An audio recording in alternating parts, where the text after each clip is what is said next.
A man of straw అంటే ఏ week or powerless person అంటే బలహీనుడు, అసలు శక్తి లేని వ్యక్తిని ఏ మ్యాన్ ఆఫ్ స్ట్రా అంటారు.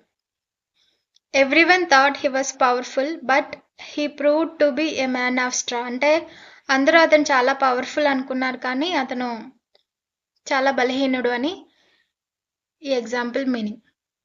ఏ మ్యాన్ ఆఫ్ స్ట్రా అంటే weak person. Burn the midnight oil అంటే to work late into the night usually to complete some important task అంటే నైట్ టైం బాగా లేట్ అయినా సరే వర్క్ చేయడాన్ని to work late into the night అంటే రాత్రి వేళల్లో నిద్రపోకుండా కష్టపడి పని చేయడాన్ని బర్న్ ద మిడ్‌నైట్ ఆయిల్ అంటారు. Example she burn the midnight oil to prepare for her exam అంటే ఆమె ఎగ్జామ్‌కి ప్రిపేర్ అవ్వడం కోసం చాలా రాత్రి నిద్రపోకుండా కష్టపడి చదువుతుంది అని ఈ example meaning. Burn the midnight oil అంటే నిద్రపోకుండా నైట్ టైం కష్టపడి పని చేయడం. అది చదవడం గానీ, లేకపోతే ఏదైనా పనిని, టాస్క్‌ని కంప్లీట్ చేయడం గానీ ఏదైనా అవ్వచ్చు.